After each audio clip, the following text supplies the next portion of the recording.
Painit ng painit ang panahon. Habang mainit sa labas, ay talagang umiinit din naman ang mga pangyayari sa ating bansa, lalong-lalo na doon sa kauluhan, sa Kongreso, sa Senado at sa Ombudsman. Nakabalik na ko ngayon dito sa studio at kahit malamig dito sa loob ng studio, ay mainit na mainit sa labas at kasing init niyan, lalong umiinit ang mga kasong nagbabaga na nakatakdang isampa. Araw ng Miyerkules ngayon.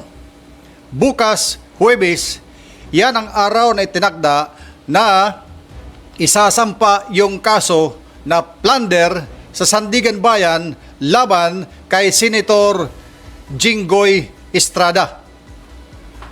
Yan ang sinabi kahapon sa press conference ni Ombudsman Boying Remulla sa harap ng mga national media. Ito mo, at hindi lang si Jinggoy Estrada, hindi lang si Senator Jinggoy Estrada ang kakasuhan ng plunder. Kasama dyan sa mga kakasuhan ay sina Senator Joel Villanueva.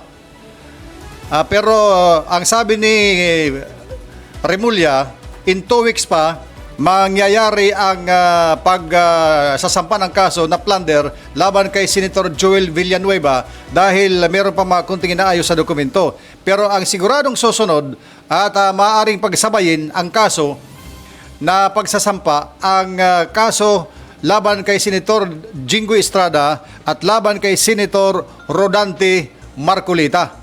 At maliban dyan ay talagang meron pang susunod na mga kakasuhan. Yang tatlong nabanggit natin na mga senador ay si Senator Jinggoy Estrada, si Senator Joel Villanueva, pero meron pang iba. Meron pang coming soon, kumbaga sa pelikula. Yan ay si Senator Chis Escudero. Si Senator Chis Escudero at saka mayroon pang tatlong iba na hindi pa pinangalanan. Yan ang nagbabagang balita na inyong nalaman today sa ating pagbabalita base ito sa mga pronouncement at announcement ng Ombudsman mismo, Boying Remulla. Narito ang bahagi ng pahayag sa press conference ni Ombudsman Remulla patungkol kay Senator Jinggoy Estrada. Ayan. Ang pinakamalapit na, hinug na at pipirmahan ko maya-maya yung information against Senator Jinggoy Estrada. Information to be filed with Sandigan Bayan in the soonest possible time. Hopefully Thursday. We will file it first thing in the morning by Thursday. Plunder and other related offenses. May co-accused po dito si Senator Jinggoy, Ombudsman? Meron, pero ang iba sa kanila kasi mga state witness na eh. Mga ano na, mga nakuha na natin na bigyan ng proteksyon ng batas sapagkat kailangan yung kanilang testimonya para magkatuloy-tuloy ang mga kasong ito. Yan. Yun ay tungkol kay Senator Jinggoy Estrada. Ngayon naman, tinanong naman siya ng mga reporter doon sa press conference. Paano naman daw kuno yung kaso kay Senator Joel Villanueva? Lahat ng ito na mga kaso ay may kinalaman sa flood control projects. Patungkol naman kay Senator Joel Villanueva. Of course, hindi naman Senator Jinggoy, meron pa kaming tinatapos rin at talagang madaling panahon, mapafile na rin namin yung kay Senator Joel Villanueva. Yan ang isang hilog na rin, ngunit kinakailangan kasi puliduhin ang gusto yung pagkakalahad ng ng impormasyon at ng ebidensya na kasama nito. Ayan. Yun. Klaro-klaro yun, ha. Yun talaga ay galing mismo kay Ombudsman Boying Remulla. Nauna rito, yung mga pahayag, merong mga binitawang pahayag si Senator Marcolita. Noong siya ay matunugan niya na merong kasong isasampa sa kanya, itong plunder nga, ay naglabas siya ng mga pahayag sa publiko sa pamamagitan ng media. Noong kanilang session din kahapon sa Senado, ay naglabas pa rin siya ng kanyang hinaing tungkol sa kinakarap niyang kaso o kakaharapin niyang kaso sa ngayon. narito ang kanyang pahayag, bahagi ng kanyang pahayag sa kanyang speech sa Senado kahapon sa kanilang regular session. Ito yan. Just last week, I was stunned with the shadow of a complaint filed by the Field Investigation Bureau, Office of the Deputy Ombudsman for Luzon. The trump-up charges filed against me and some of my friends are not merely legal accusations. If the intention of these cases is to silence me, let me say this at the very beginning. It has failed. I will not be silenced. They can imprison me. They can arrest me. But I tell them, they still will not win. Itaga nila yon sa bato. Ngayon, yung ating namang mga reporter ay talagang mabusisi, ha? Mabusisi ng mabusisi. Ano naman daw ang sitwasyon ng kaso laban kay Speaker Martin Romualdez? Ha? Yung dating Speaker Martin Romualdez at saka yung kay forthwith ay kay Senator Francis Escudero. At wala pang masyadong update. Ito ang sagot dyan ni Ombudsman Boying Remulla. Yan. How about isa rin ho dun sa inaabangan ng publiko ay yung pagsasampa rin ng kaso kay dating Speaker Martin Romualdez. Any update on that? Nandiyan na yan. Meron na kaming dalawa pang kasong inahanda tungkol dyan. Meron kaming isa pang money laundering case na mabigat. At of course, yung the grandest case of them all, itong pinakamabigat na kaso dyan, the conspiracy to defraud the treasury. Yun talaga yan, sa pamamagitan ng budget. Hindi madali ilatag yan. So we're being very careful about every premise that we make.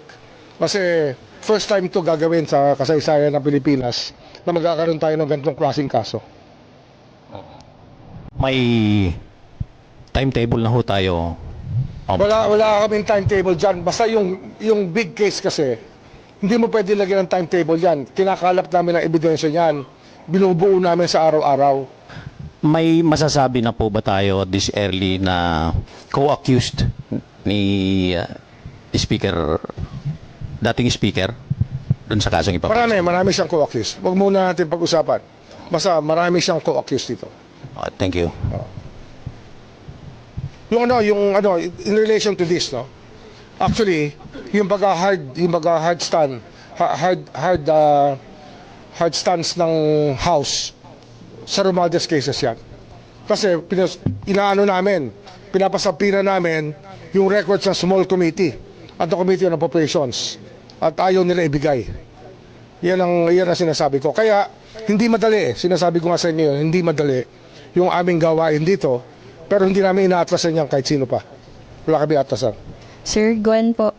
Dito po. Gwen po from PCIJ. Sir, I understand you said it's hard to set a timetable on the filing of charges, but last April you said that plunder charges are expected to be filed against Senator Escudero and former Speaker Martin Romualdez. Sir, onti na lang po before matutuloy po ba yun? No, this is it. Ito yung kasong yung sinasabi namin. It's the grand case. Kaya probably we thought it easier before.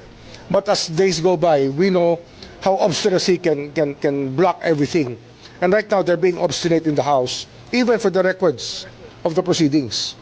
Ganun na to. Ito yung mga hadlang na ating ino-overcome. At alam ko naman makukuha pa rin natin yan. Kaya lang, hindi nila ginagawang madali yung trabaho namin.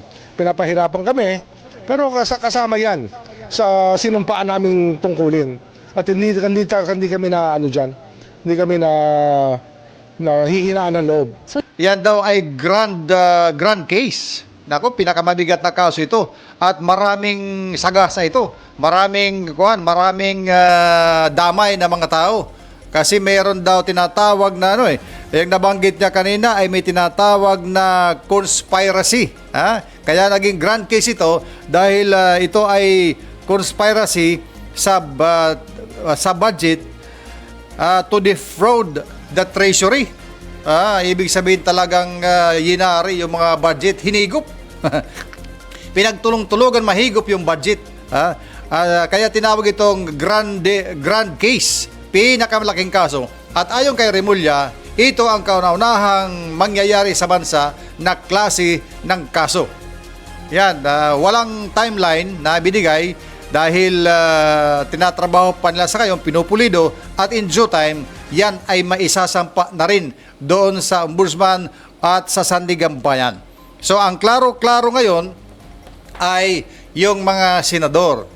Yung mga senador na nabanggit kanina, at yan talaga ang kaso na kakaharapin nila sa lalong madaling panahon. Yung kay Jinggoy, bukas na yon, Huwebes, bukas na. At yan ngayon ay inaabangan na ng mga kasama nating media doon sa national.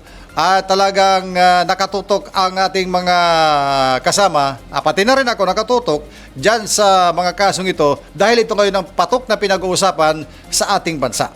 Yan ang ating aabangan sa mga mas susunod nating pagbabalita. Bukas na yon, aabangan natin yan at agad nating ibabalita sa inyo nang kayo ay may malaman na mga update sa mga nangyayari sa ating mundo, sa ating bansa na apektado tayong mga mamamayan. Maraming salamat sa laging nakatutok ha. Please follow, like, and share. Follow natin itong ating Facebook page dito sa Radyo Avantis JTV at sa YouTube channel naman yung ating nag-iisang Is JTV. Kunti pa lang yan, 7,000 plus followers, pero pag kayo'y dumagdag dyan ay lalaki tayo. At huwag kalimutan lagi yan na pagkatapos ng video, mag-follow, like, and share sa ating mga video sa ating Facebook page. At huwag laging kalimutan, ingat-ingat, saman tayo magbiyahe. Maraming salamat. Tag-init na ngayon, umiinit. Magdala ng payong, magdala ng tubig, at magdala ng kung anong makapanangga sa inyo laban sa init. Bago tayo maghiwa-hiwalay, ito yung tanong ko sa inyo. Di ba nabanggit kanina ni Secretary Remulla na mayroon pang 3 na hindi pinangalanan dyan sa mga senador ang susunod at kasama na kakasuhan.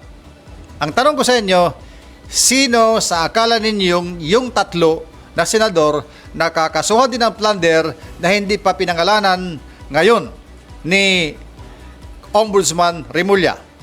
Ulitin ko, sino sa tingin ninyo yung 3 mga senador na susunod na kakasuhan ng Ombudsman ng plunder? Mga senador na hindi pa pinangalanan sa ngayon. Paki-comment dyan sa baba kung sino sa tingin ninyo yung mga senador na yan na hindi pa pinangalanan na nakatakdang kasuhan sa susunod na mga araw. Maraming salamat. Hanggang sa muli. Bye!